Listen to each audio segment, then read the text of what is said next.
folks showing up. Good. Hi, Akil Clovis. Yeah, this has been a slightly stressful evening. I will need somebody on YouTube to let me know if it's back up and running on YouTube. Right, it's up and running on YouTube. Good, because I'm seeing Barry London there. Right, not lovely. So all you're hearing and seeing. Thank you, Nicole. So let's get back into this. So I responded, and the essence of my response to Patricia Bissessa was to let her know this. Before the Europeans arrived, there were the indigenous people, the first peoples. Their entire culture was wiped out from here, erased. There are some place names that have remained and some food practices that have remained, but for the most part, we don't acknowledge their presence and their contribution in this space.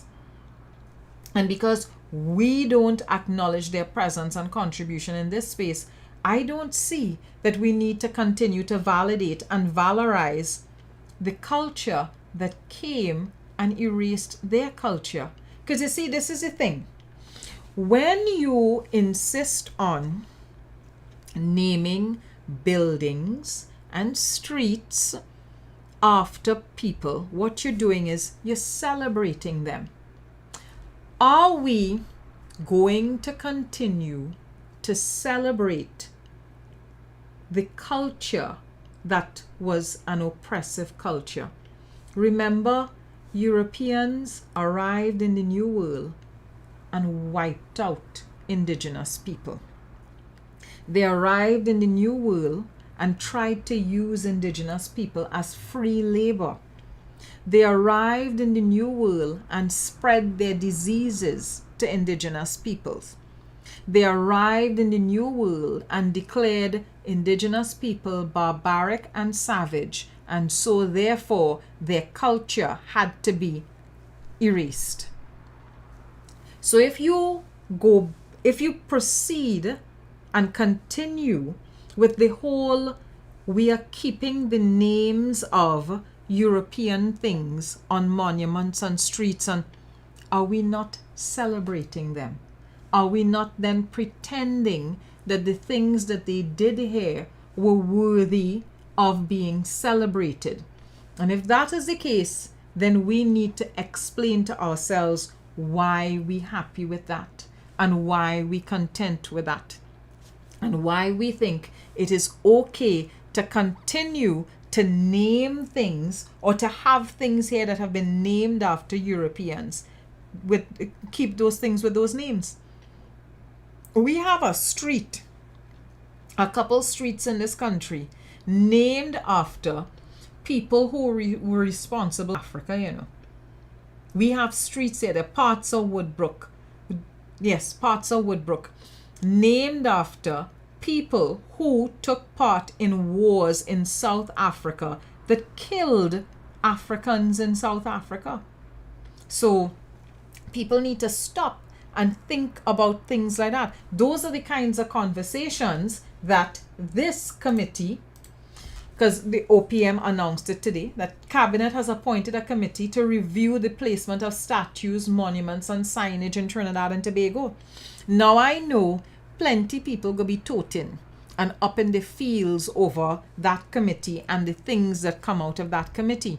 But we have to ask ourselves, are we going to continue to have things named here in Trinidad and Tobago after the colonizers, when they would have been part of an abusive, oppressive, exploitative culture? Yes, correct, Leon Graves. Buller Street and Kitchener Street. Right, Buller Street and Kitchener Street, and Methuen Street. Yes, correct, Leon Graves. You know the thing, man. You know the history. I'm impressed. So, that is whitewashing. Now I want to talk about Kamla's Pan Day. Everybody else had Emancipation Day. Kamla had a pan line. And I guess it is fitting that Kamla would decide that for Emancipation Day, what she's going to do is show up in a pan line, but dress up with head wrap and an outfit and whatever it is in a pan line. So this is all your girl Sushila. Sushila went to an Emancipation Day ceremony. And of course, we all know her as Sushila now after she pointed out to us that we have the names of slave masters. So she went and participated in the Emancipation Day celebrations at Southern Marine's Pan Palais. And I thought, this is fitting. This is good. Kamala, at that event, announced to the audience there that she was going to be, when she returns to power, because of course what she does now is make a lot of empty promises, because Kamala ain't returning to power. I mean, the UNC might return to power, but Kamala not returning to power. The UNC under her tenure is not going to ever be in a position to return to power. So she makes the empty promise that when she returns to power, she is going to open a pan factory. The interesting thing about that story, the story is written by Radhika De Silva, and the picture of Kamala with the drummer is taken by Christian De Silva for The Guardian. And I thought it was interesting that nobody, not the editors at the newspaper, not the journalists, nobody at all made an effort to look into whether or not there were places already making pans here.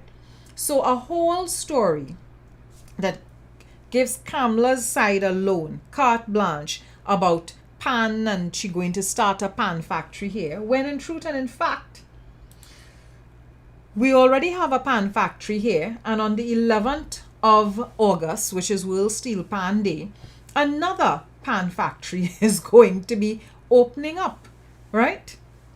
And the thing is, Kamala can say these things because, and here's the level of dog whistling that going on with that statement. It is Emancipation Day. She knows she can't really make no comments on statements about African people. So she doesn't really talk too much about African things, right? Because she'd already make the thing about, we need the atrocities of the trade and the atrocities of enslavement must not be forgotten. One of the atrocities, of course, was stripping people of their names and giving them other people's names. But I guess she didn't remember that. Hi, Kobe. Nice to see you. But she does a couple dog whistle type things in there. She goes to a pan palais and she talks about opening a pan factory. And she talks about opening a pan factory because, of course, when we hear pan, we automatically think about Lavanti. And if she's saying she's opening a factory, then we're also thinking of the UNC providing jobs to Black communities.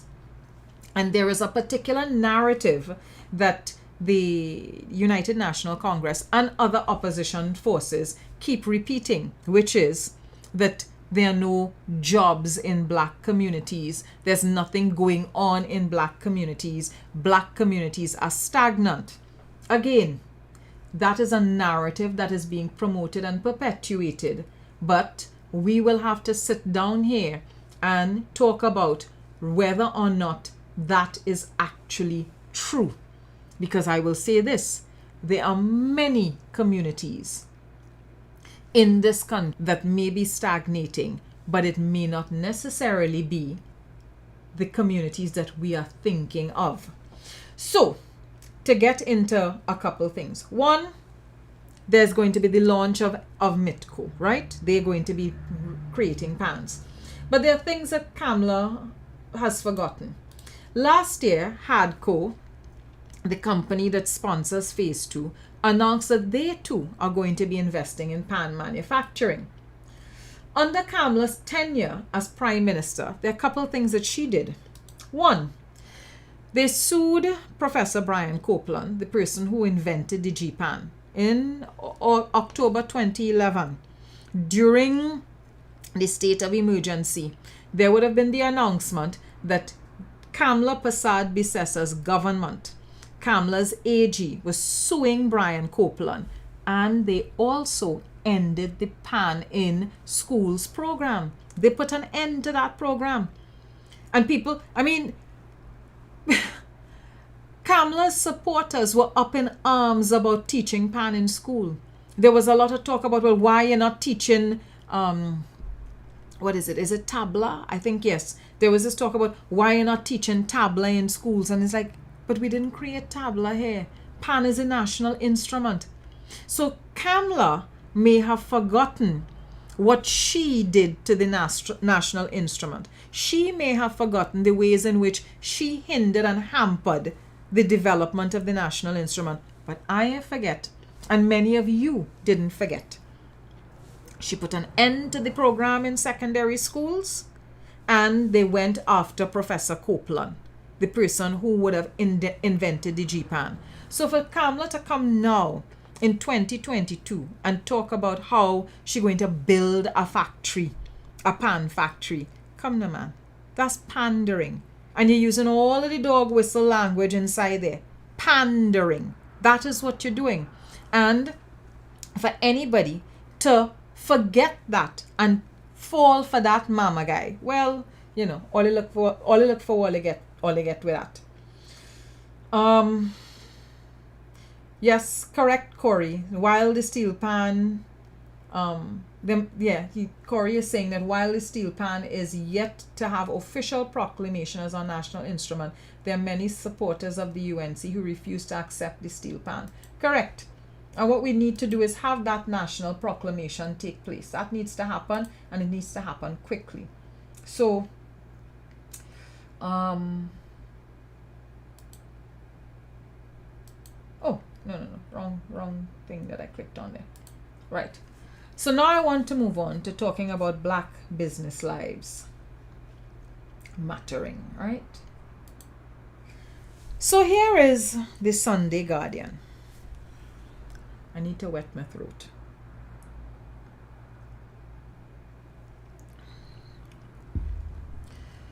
And this is the front page of the Sunday Business Guardian.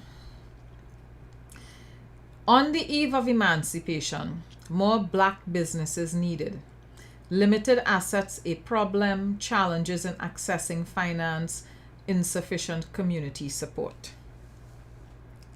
What many of you may not be aware of is this, because of course they didn't put up all of the stories, but if you are like me and in a position to see the digital version of the Guardian, once you got past that inflammatory headline, the rest of the Sunday Business Guardian featured black businesses, not just Langston Roach's business. It was page after page after page after page of a range of black businesses. Some tech-oriented, some entertainment-oriented. There was Marshall Montano's chocolate company that was featured. It was page after page after page of different types of black businesses. That's not what that headline suggested. That's not what that headline suggested at all. You looked at that headline and you got the impression that nothing is happening with black entrepreneurship in this country.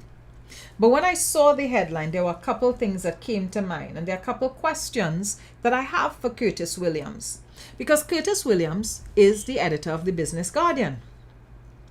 And in looking at and reviewing the business stories that Curtis Williams has been doing, and when the rest of the Business Guardian, looking at the stories that they've been doing over the last 3 to 4 years or so, they focus more on the government than they focus on the private sector.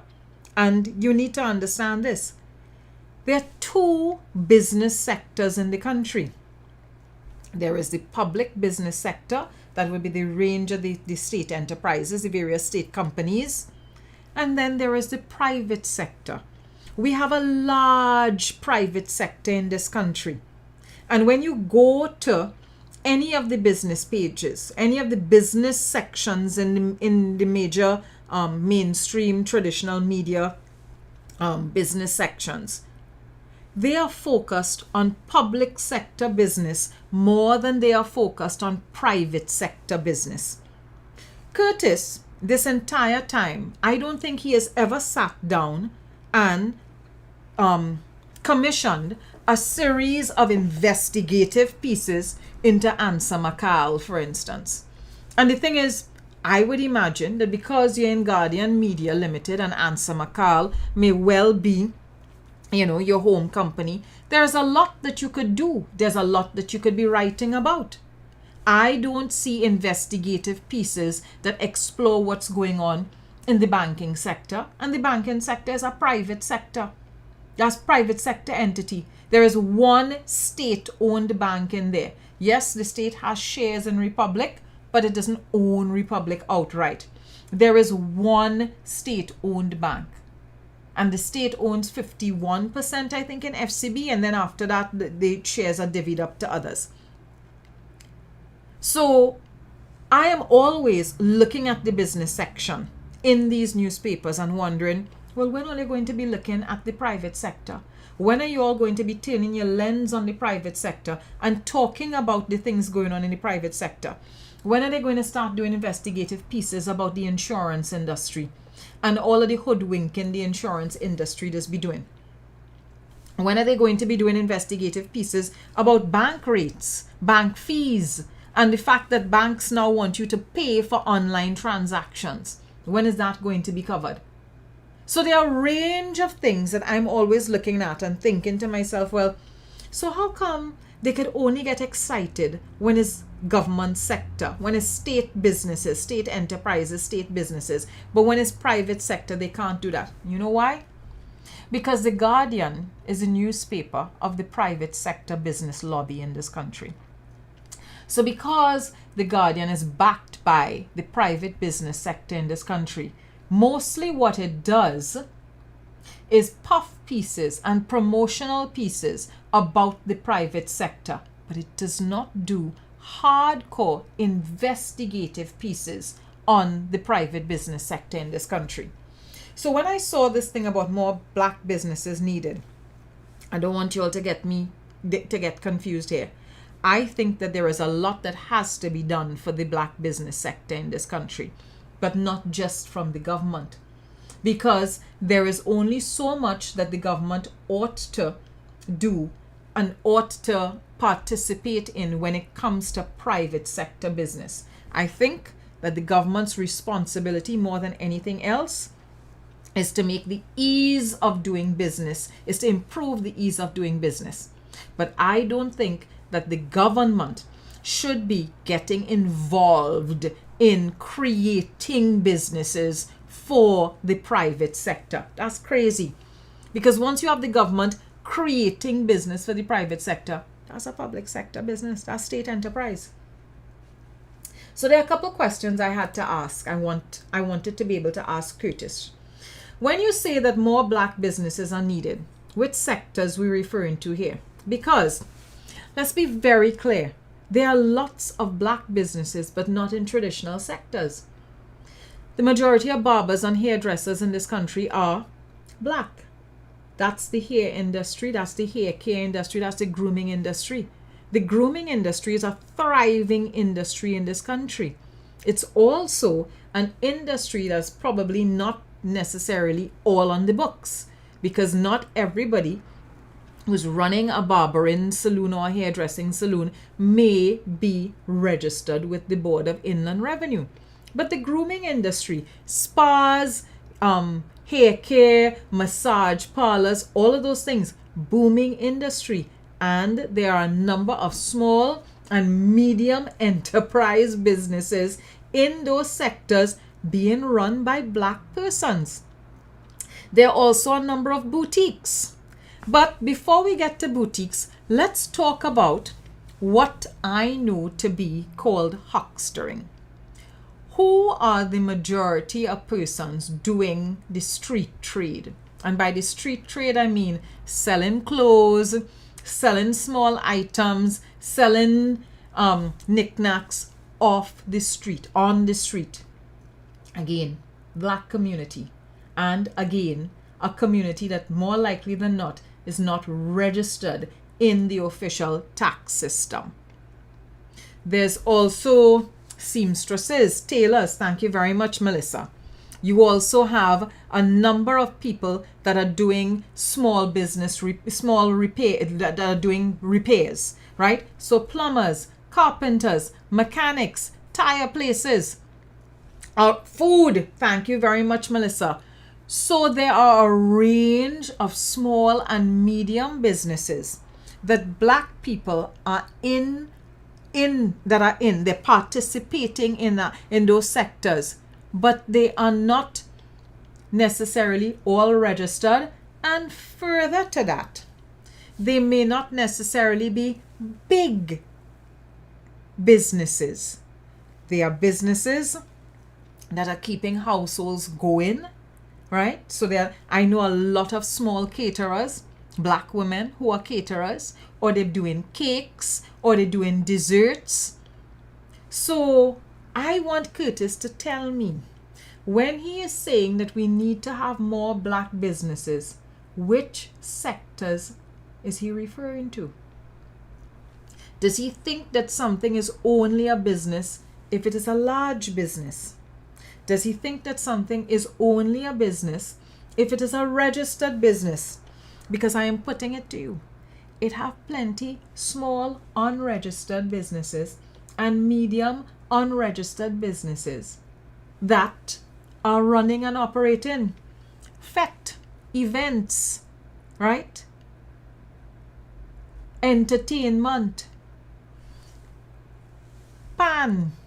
I know plenty people who are musicians on cruise ships running and functioning as a business. So I needed to understand what Curtis was referring to there. Correct, Nicole Perry, plenty online businesses. I also had this other question. Curtis and Guardian Media, when we're going to start to discuss things like historic oppression in the banking sector, historic oppression from investments and investment companies, and historic oppression from the real estate sector. Because one of the challenges that Black businesses face here is rent. Being able to find buildings, to find spaces that they can rent and be able to run their business out of.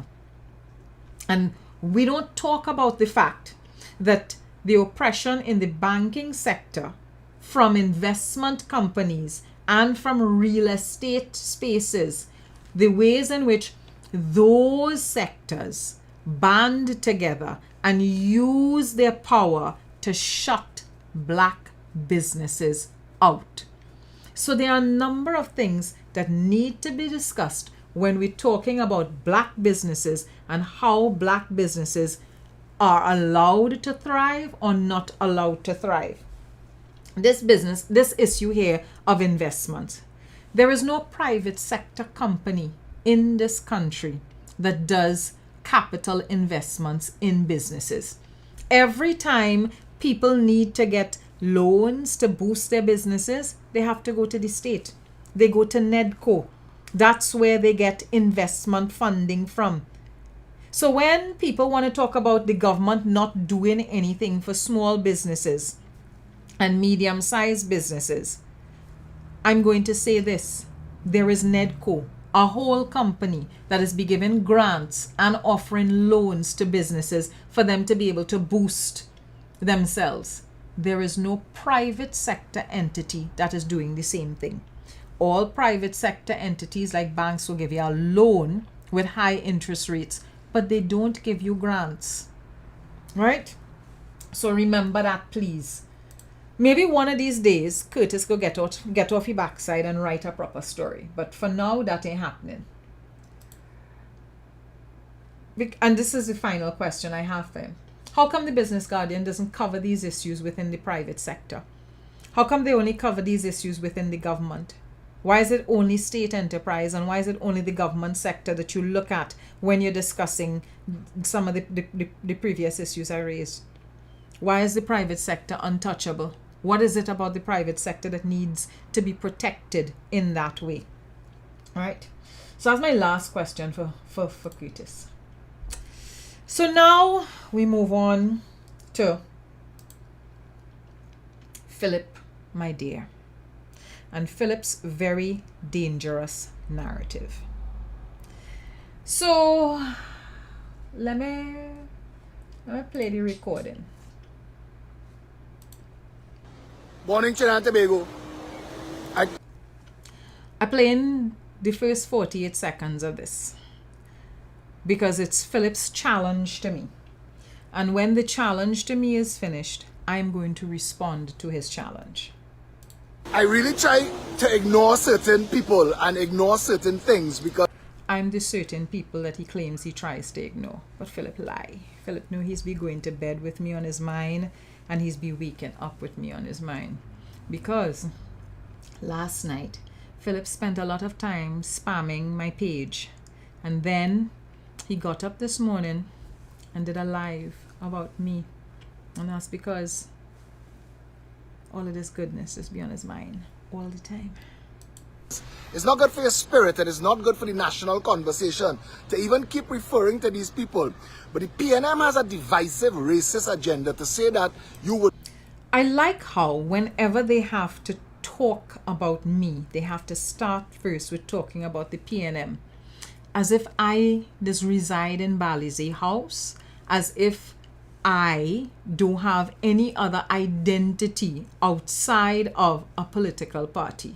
I always find it very interesting that they constantly have to go with the make a connection between her and the PNM, whether or not that is actually the case. Alana, hear you how you looking puffy so. Alana, you in city time of the month or what? Today is what? The 3rd of August? You in city moon when he on his cycle, clearly. know that because when you listen to them speak, they try to divide the races. Everything is about race for them. Emancipation Day, I put up. So, for me to be racist, I'd have to be saying things here on my pages that are discriminating against people based on their physical features. I don't do that. A post calling on the government, stop stunting for black people and actually do something for them. Make credit available, proper education, home ownership, jobs, careers, that kind of stuff. Rhoda Barrett takes 2 lines and a paragraph out of context, puts them together and shares them to a thread.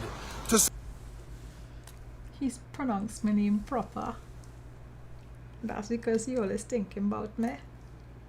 This is a curious post by Philip Alexander for Emancipation Day.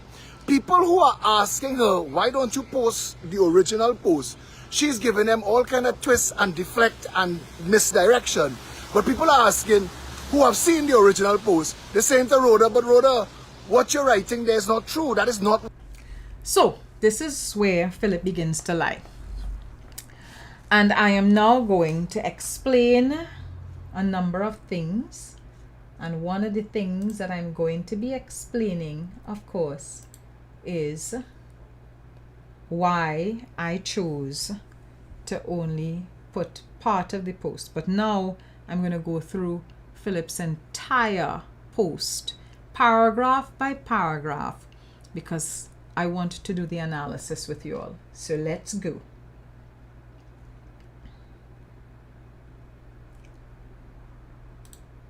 This is the first paragraph, and the first paragraph says, this is the post Rhoda extracted from, just now, I want to pull it up on my iPad in front of me so that I can be looking at you while I'm saying the things that I'm saying.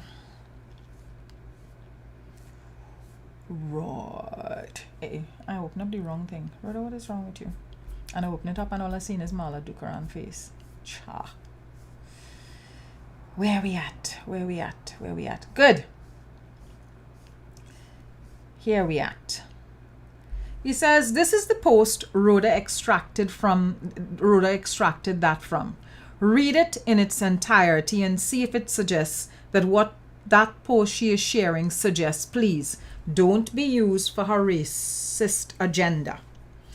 And this is the headline of his article, right? It says Emancipation Day Distraction. So the first thing I want to say is this. Emancipation is not a distraction. It is a celebration of resilience. To fail to acknowledge that in your Emancipation Day address is both reductive and insulting. And remember, Philip comes on Emancipation Day, and this is his Emancipation address to the country or to his followers. So, first paragraph. Instead of giving meaningless tributes only on days you set aside for remembrance, how about you use the power of state to emancipate the people? Provide them with hope and opportunity, education, jobs, careers. So, let me get into this. I know Philip since 2011.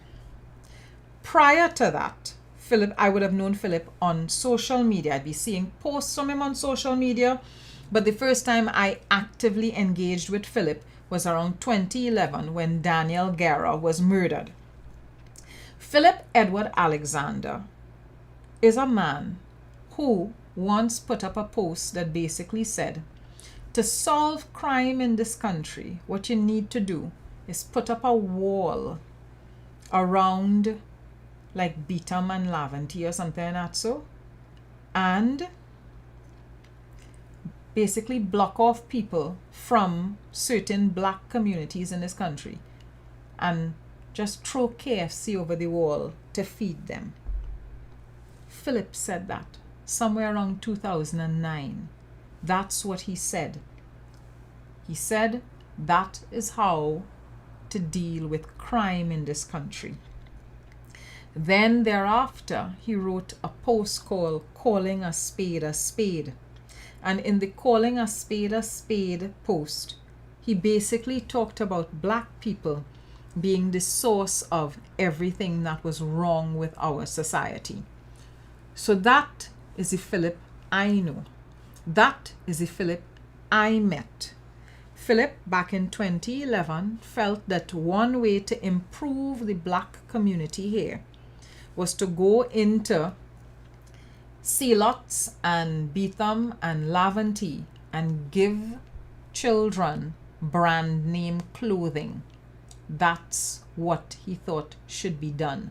And he had some project called Brands of Hope or something like that, so, and he was getting clothes from Francis Hadid of Francis Fashions, roughly $2 million worth of brand name clothes was going to be donated to him by Francis Hadid of Francis Fashions, and the project was going to be called Brands of Hope. And I remember asking the question, how exactly is giving brand name clothing to children in depressed communities going to put an end to crime? So, that is the Philip Edward Alexander I know.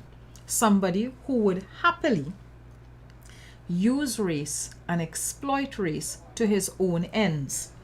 So when I see Emancipation Day distraction, I'm thinking to myself, how is Emancipation Day a distraction? Who is it a distraction for? And why on earth would you decide to talk about Emancipation Day in that dismissive fashion? And when you say that the government should do things like emancipate people, provide them with hope and opportunity, education, jobs, careers, we have free education from kindergarten to the tertiary level. So education, tick. The government here, the state here, hires the largest section of the population. 60% of the workforce is in the public sector.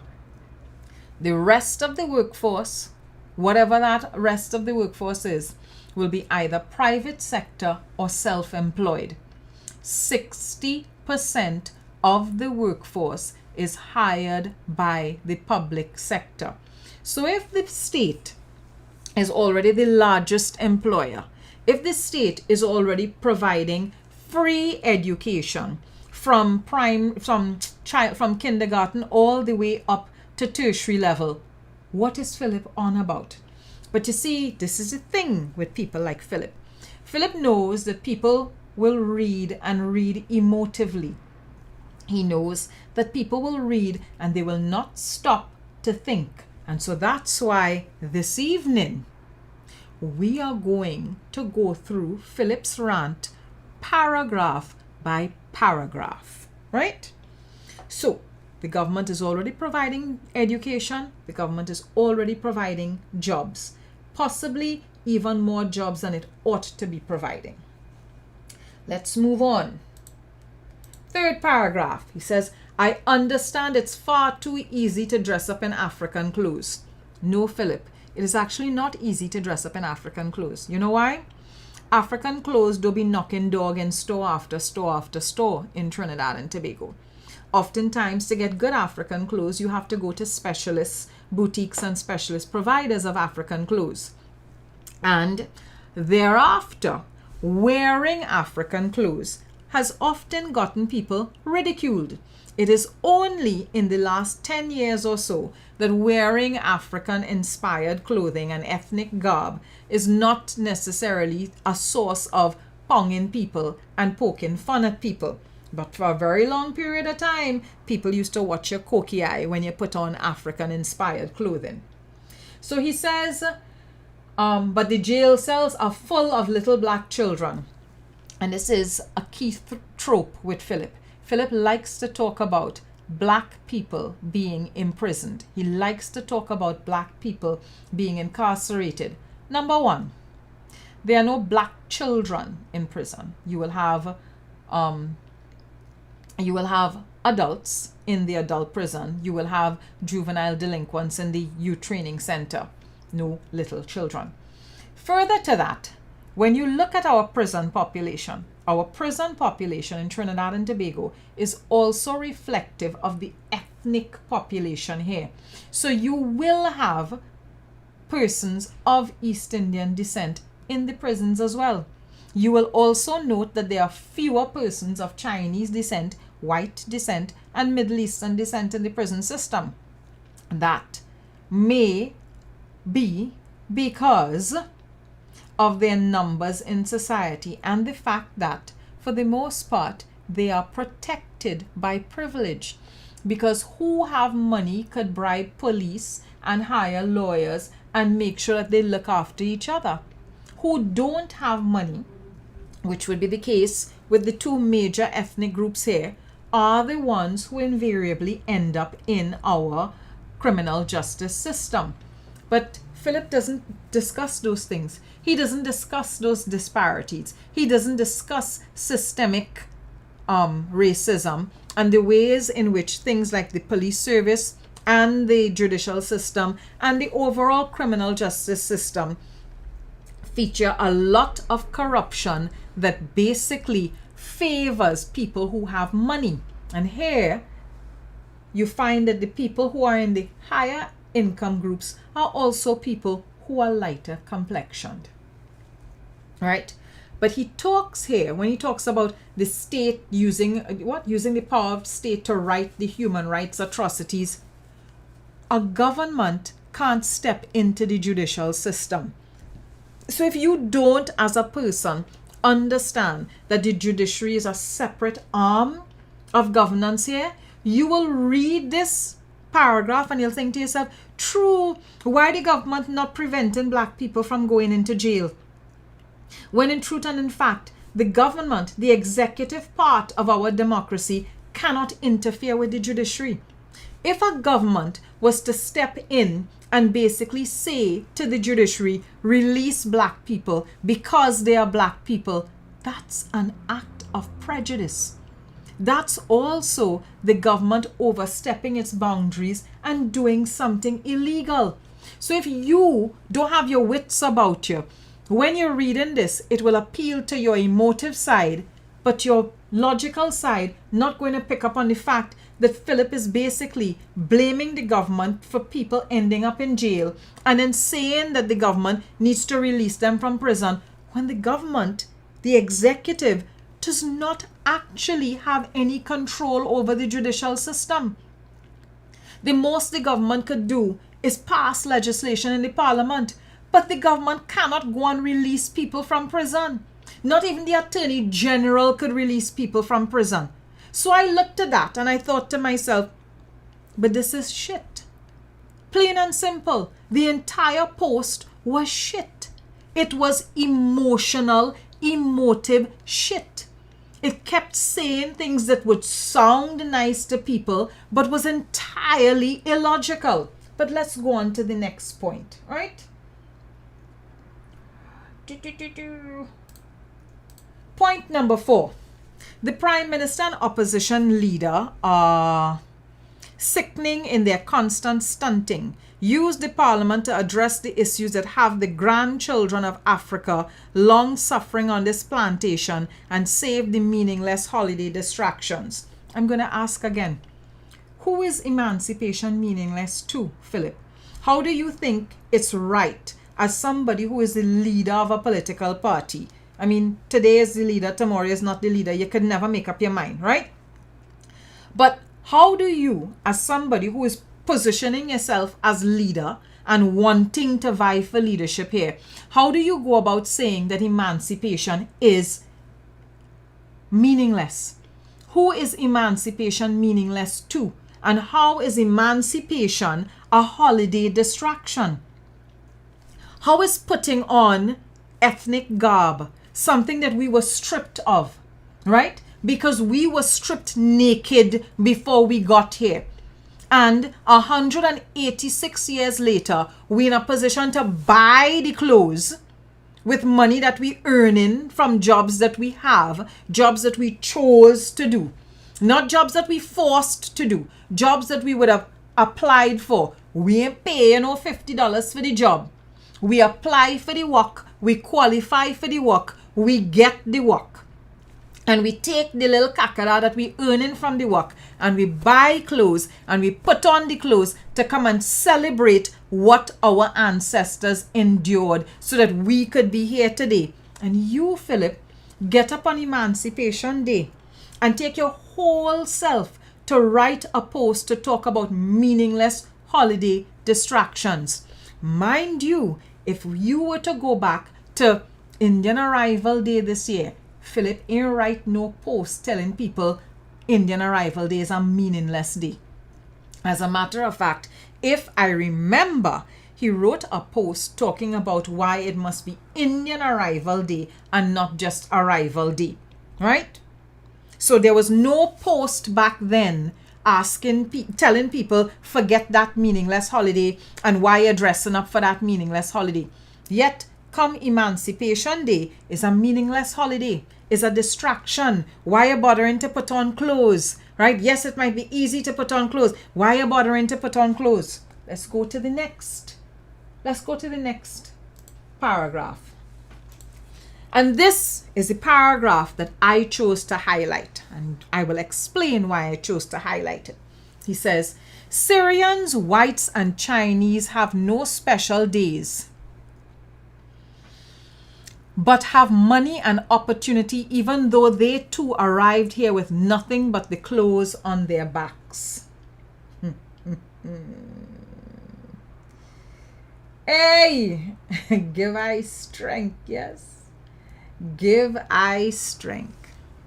Syrians, whites, and Trinidad and Chinese in Trinidad have no special days. So let me pause. Syrians arrived here in 1904. Let me give you a little history lesson. Syrians arrived here in 1904. They were on a boat that was headed to the United States, but the boat ended up here in Trinidad because it needed to do some repairs. They left the Middle East, whether it was Syria or Lebanon, with items to trade. They didn't get to the United States. So while they were here waiting on the vessel to be repaired, they traded the items. So that thing about people arriving here with nothing but the clothes on their back, that is a lie. White people didn't arrive here with nothing. White people came here as conquerors. They came here as oppressors. They came here as rapists. They came here as thieves. They came here as human traffickers. And many of them came here with slaves in their possession and got land. based on being white and having slaves. Chinese people came here in two different ways.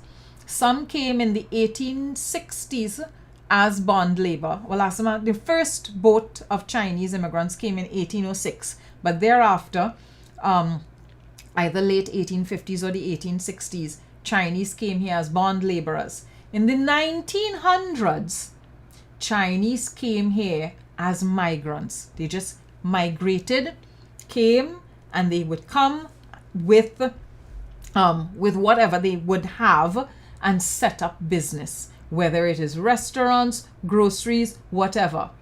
You see this business of equating other groups with Africans?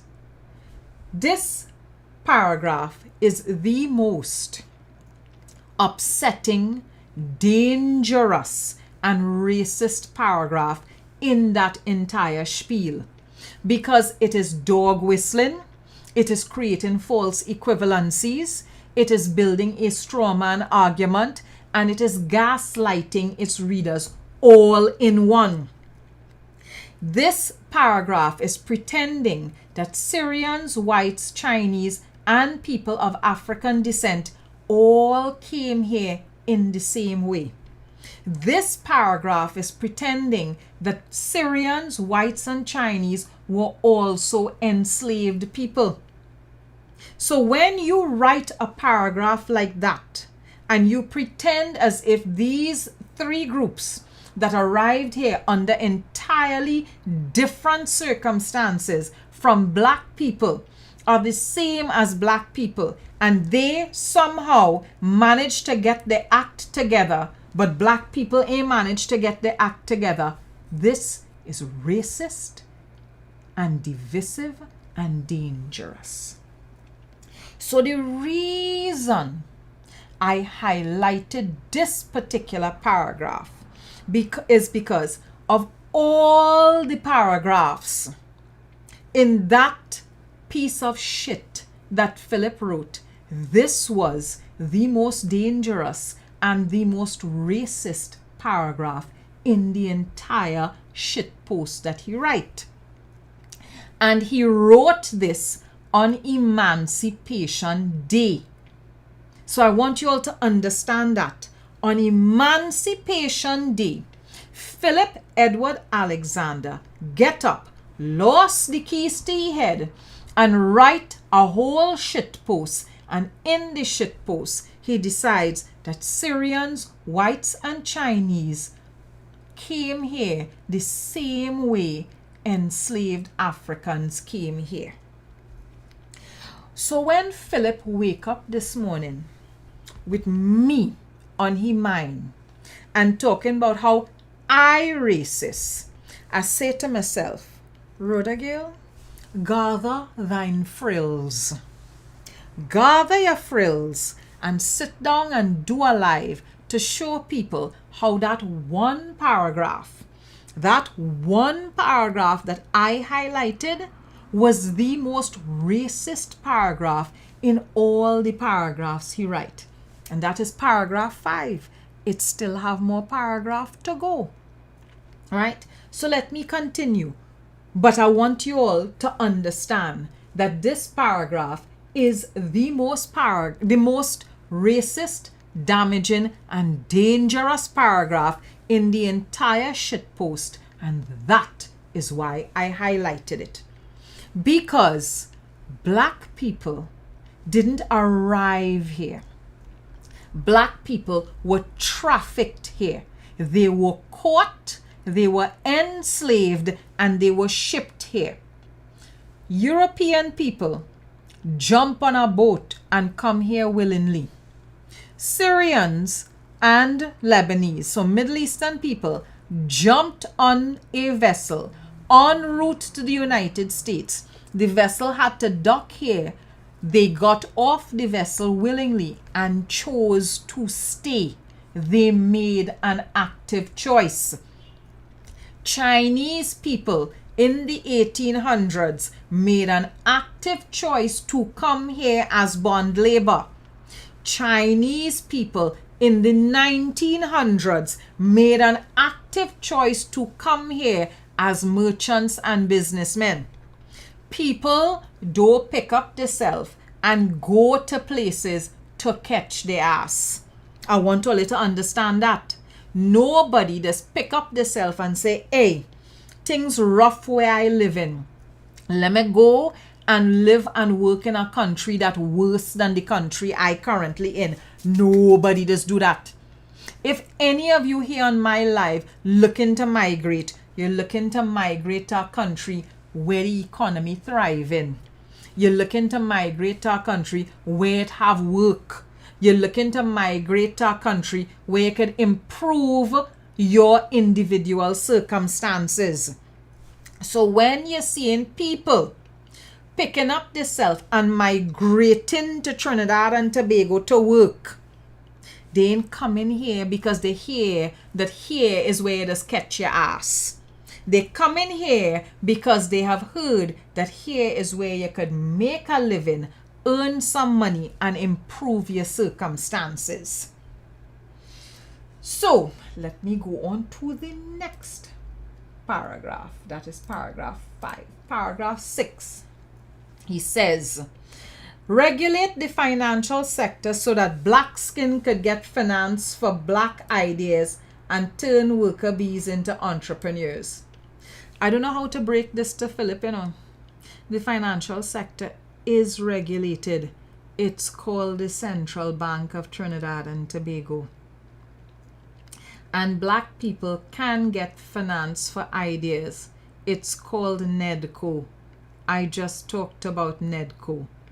So, and NEDCO don't just provide money to black people. NEDCO just provide money to all entrepreneurs in Trinidad and Tobago, either through grants or through loans, but they are qualifying, they're qualifying criteria. If it was a situation where the government was just handing people money because they're black, Annan Ram Logan and Gerald Ramdeen would be taking the government to court, because that would be seen as discriminatory and racist. The government cannot just jump up and hand people money because they're black. Because Trinidad and Tobago is not a black country. Trinidad and Tobago is a multicultural society. Trinidad and Tobago has a proper governance structure. You cannot just go into the treasury and pull out money and say, hey, when we pull out the money, it's to give to black people. That's not how governments work. That's not how our governance structures work. But Philip sit down and write a post and actually have people saying, but that's a good idea on his post. That's a good idea, because them ain't thinking. All them seeing is emotive language that making them feel good. So that's paragraph 6. Let me look at paragraph 7. Start by giving the HDC maintenance contracts to young black businessmen and women. That would be illegal. You don't just give contracts to people based on race. Or at least you shouldn't. Maybe that happened under another government. But you cannot just give contracts to people based on race. All of the suggestions that Philip is making in his post are race-based suggestions that are illegal. Every single suggestion Philip is making in the post points to some degree of illegality. It's either stuff that is already in place, so the financial sector is regulated, we provide in education, we provide in jobs, etc., etc., or he is putting out suggestions that are actually illegal. And if those suggestions were to ever take place, the opposition would rightly be up in arms. If at any point in time I was to hear that this sitting government just handing out things to people on the basis of ethnicity, I would be up in arms, because that's not how governance works. What Philip has described in this post here goes against tendering process in this country. What he have there, it goes against our tendering practices. But he puts that in a post, and people on his page clapping him, almost as if they don't understand how the very country that they're living in does operate. All of these suggestions are illogical. Every single last one. Listen, madness. And Philip want to know why I didn't highlight the entire post. Because it's shit. That's why I didn't highlight the entire post. The other reason I didn't highlight the entire post is paragraph 5, section 5 of your post, Philip, was the most important part of the post for me because it was written on Emancipation Day. And on Emancipation Day, you chose to equate black people, enslaved black people, with Syrians, whites, and Chinese. Let's go on to the next paragraph. Paragraph 8, he says, the property the Prime Minister wants to use for a panyard on Nelson Street could be used for skill centers, technical, vocational centers. Oh Lord. So the property he's talking about is Desperado's panyard. And this tells you something, that Philip Edward Alexander is unaware that the panyard on Nelson Street is for one of the oldest pan orchestras, one of the oldest steel orchestras in the country. So the government, understanding that Despers cannot practice up on Picton Hill anymore, and they can't continue to have Despers at the government printery, the old government printery site in Newtown, granted Despers property on Nelson Street for their steel orchestra. Where they have located the panyard makes it possible for people to come and practice without having to be concerned about things like borderline and who could cross which borderline, etc., etc., etc. If Philip used to be following news, he'd be aware of that. If Philip was actually cognizant of things that taken place with culture in Trinidad and Tobago, he'd be aware of that. But Philip, like Kamla, knows not one ass about steel pan in Trinidad and Tobago. So that's why they will come and make those wild statements. And in that part of Port of Spain, again, Philip wouldn't know these things because Philip don't go to that part of Port of Spain. There are already homework centers that would have been established under Marlene MacDonald's tenure when she was MP for that area. So there are homework centers, and I don't know how to say this to Philip, but you see, when you're playing steel pan, and you see when you have a panyard, it is generate different kinds of skills for business purposes. You could be a tuner, you could be an arranger, you could be a musician. And you could be playing, arranging, tuning for multiple pan sites and making money. So you ain't had to take the panyard and turn it into no tech vox center because it have tech vox centers in other parts of the country. The panyard develops a range of skills. But I ain't want to have to come and tell all you what all you already know. The steel band provides a range of entrepreneurial opportunities. But people like Philip would never know that. They would never know that because he does not know one ass about pan. So that is paragraph 8. Let's go on to paragraph 9. And he says, our country is diseased and cursed with leadership, fooling black skin, while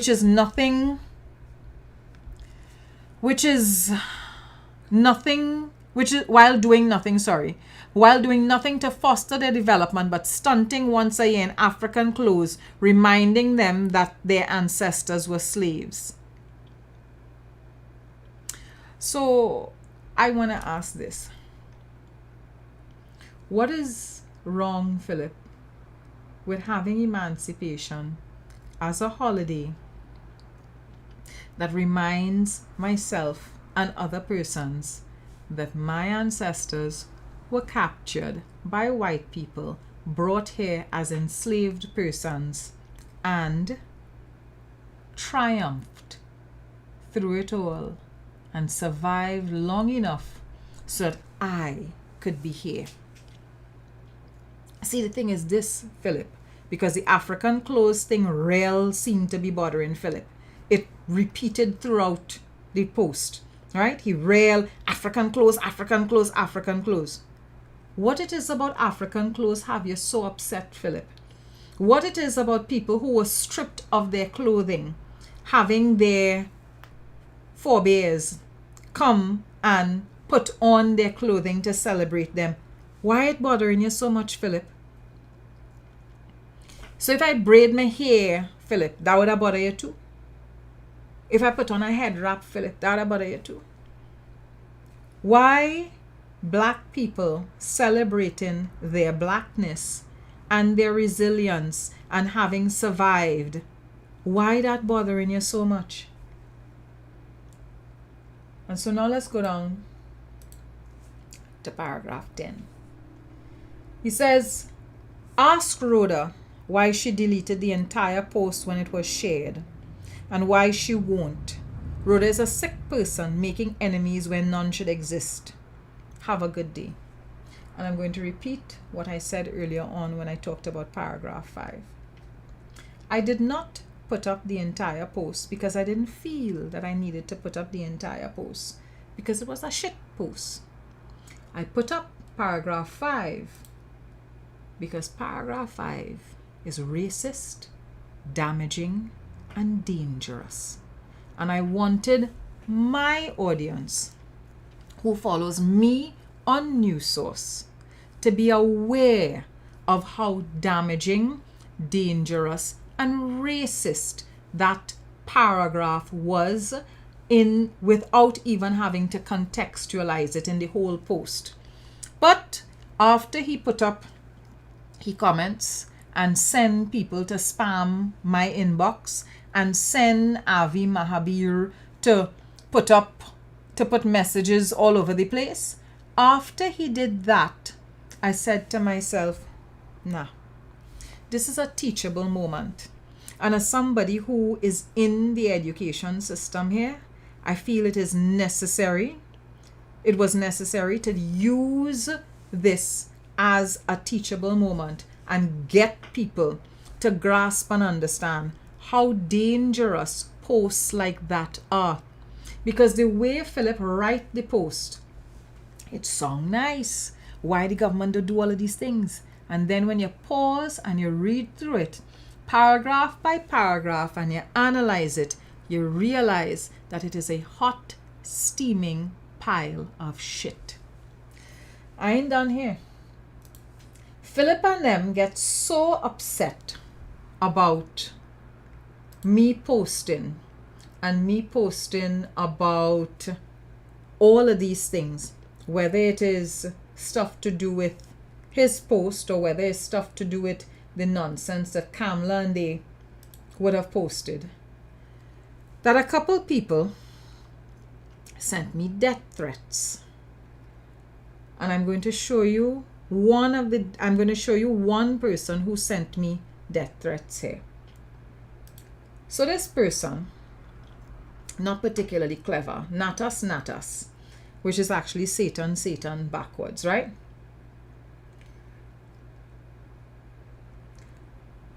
When are you going to hit Rhoda Dana Sita Hall special? Me is stupid. I know precisely what that means. And he put that up under the post about Kamla, right? He put that up under the post where I put up the post about Kamla going to the panyard. Right. And then, whoops, just now.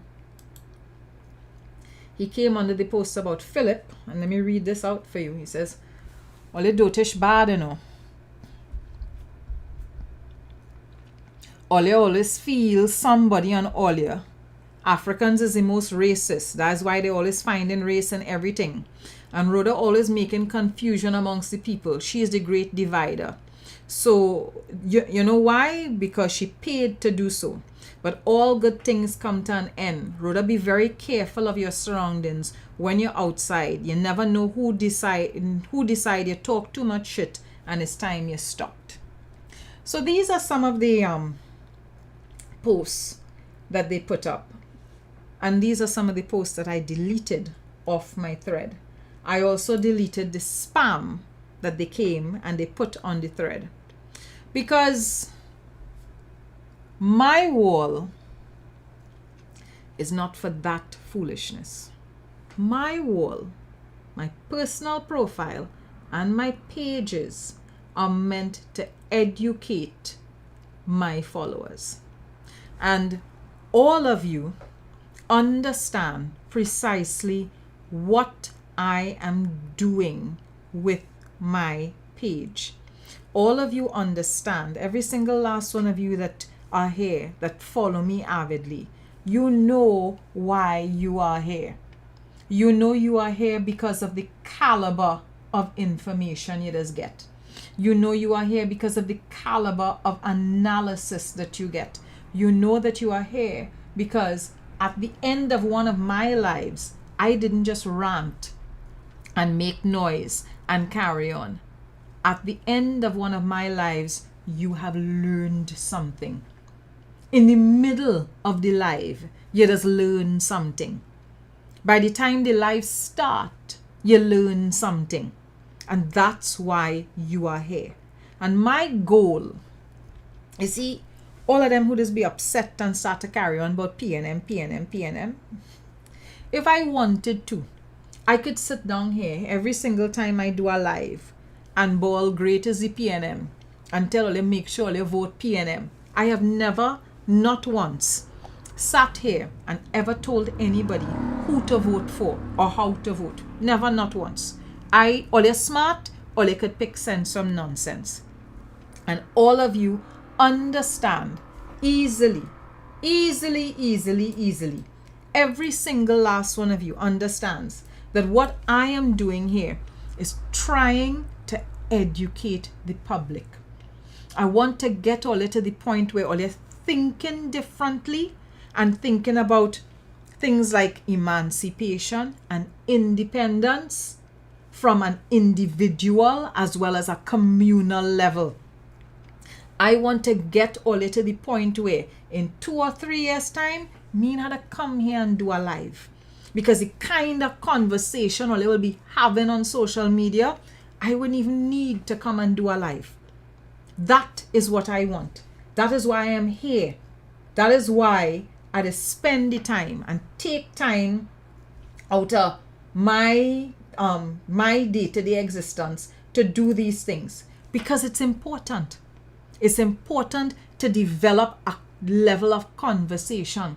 It is important to develop a degree of critical thinking. I can't rely on media to do that for you. Look at the kind of foolishness media does be publishing when the day come. Look at the kind of content they have on television and in newspapers and on radio. I don't want to live in a society where people can't think. I don't want to live in a society where people are not critical thinkers. And so I can't sit down every day and complain and say, oh God, people here does really think a kind of way. No, I can't do that. If I sitting down and doing that, then I am part of the problem. So because I wanted to be part of the solution, I come here and I do these lives because all are we going and learn something new. All are we going to improve how we thinking? All are we going to improve how we have conversations? And I see it on my pages on a daily basis. The level of conversation is lifted. The level of analysis is lifted. And that just frighten people like Philip. Because Philip need people to be dunce. The same way Kamla and them, all of them need people to be dunce. I don't want people dunce. I don't want people stupid. And so, with that in mind, I came here and decided we having a conversation. We talking the things. And we talking the things because it's important to talk the things. So we've had the conversation and I have had all here real long. I have to put up the part 1 of this. I will do it maybe sometime tonight. So that way both, part 1 and well, this part 2 is up. And I hope that you guys have yourselves a good week. Remember, I am on hiatus. I know it ain't looking so. I am on hiatus. So I'm not going to be doing lives for a couple of weeks. I will be back from independence. So folks, take it easy. Enjoy yourself. I felt that I needed to come and have this conversation with you all. I hope you all learned something from it. And I will see you all in a couple of weeks. All right? Take care, folks. Bye.